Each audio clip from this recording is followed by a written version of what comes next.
हाँ जी बिल्कुल, पंजाब हुकूमत की हदायत के मुताबिक excise and taxation office Multan की जानिब से प्रॉपर्टी टैक्स वसूली का सिलसिला जारी है।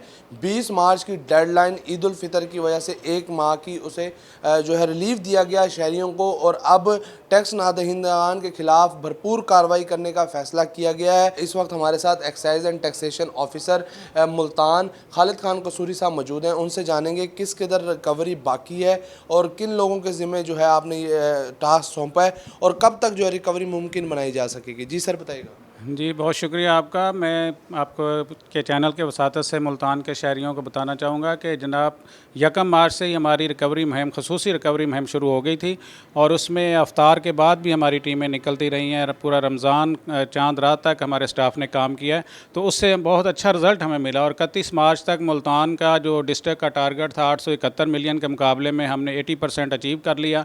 और उसके बाद हमने ईद उल फितर की वजह से कुछ लोगों को रिलीफ देने के लिए उनकी सीलिंग या तालाबंदी की कार्रवाई आर्जी तौर पर रोक दी थी।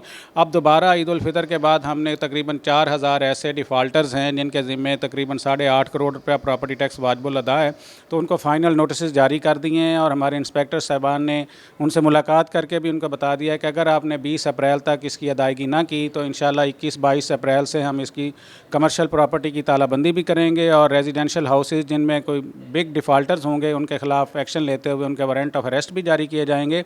तो आपके चैनल के वसातत से मैं अपने मुअज़्ज़ज़ शहरियों से ये पुरज़ोर अपील करूँगा कि किसी किस्म की परेशानी से बचने के लिए, तालाबंदी से बचने के लिए, वारंट ऑफ अरेस्ट से बचने के लिए अपने ज़िम्मे जो भी आपके वाजबात हैं, चाहे वो प्रॉपर्टी टैक्स के हैं, चाहे वो लग्जरी हाउस टैक्स के हैं, चाहे वो मोटर टैक्सेशन के हवाले से हैं, तो बराए मेहरबानी ये इसमें बजट के आने से पहले पहले और इसमें जो हमारी डेडलाइन है उसके अंदर इसकी अदायगी कर दें, ताकि किसी किस्म की भी परेशानी से बचा जा सके। और एक ज़िम्मेदार शहरी होने के नाते, और एक बात और मैं अर्ज़ करता चलूँ कि ये जो टैक्स हैं, प्रॉपर्टी टैक्स बिलखसूस जो है खसूसी तौर पर ये उसी शहर की तमीर व तरक्की के लिए इस्तेमाल होता है।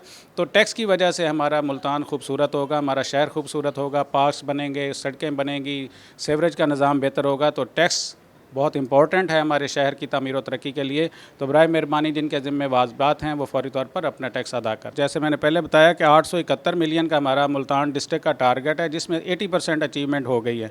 तो बकाया 20% के लिए हम बहुत सरतोड़ कोशिश कर रहे हैं कि हम कोशिश करेंगे कि ये 100+ गवर्नमेंट को करके दें, ताकि इससे बेहतरी आएगी। हमारे अदारे का नाम, हमारे अदारे का वक़ार इसी से है, क्योंकि हमें इसीलिए इस महकमे में रखा गया है कि हम गवर्नमेंट के रेवेन्यू की हिफाजत करें और उनको कलेक्ट करके कार्य सरकार के लिए इस्तेमाल होने के काबिल बनाएं। तो ये इंतहाई अशद ज़रूरी है। देखिए, एक्साइज़ डिपार्टमेंट सिर्फ प्रॉपर्टी टैक्स ही कलेक्ट नहीं करता, इसमें बहुत सारे टैक्सेस हैं, मोटर ब्रांचेज़ हैं, अपना टोकन टैक्सेस हैं, लग्जरी हाउस टैक्सेस हैं। तो एक्साइज़ का किरदार इंतहाई अहम है गवर्नमेंट ऑफ पंजाब में।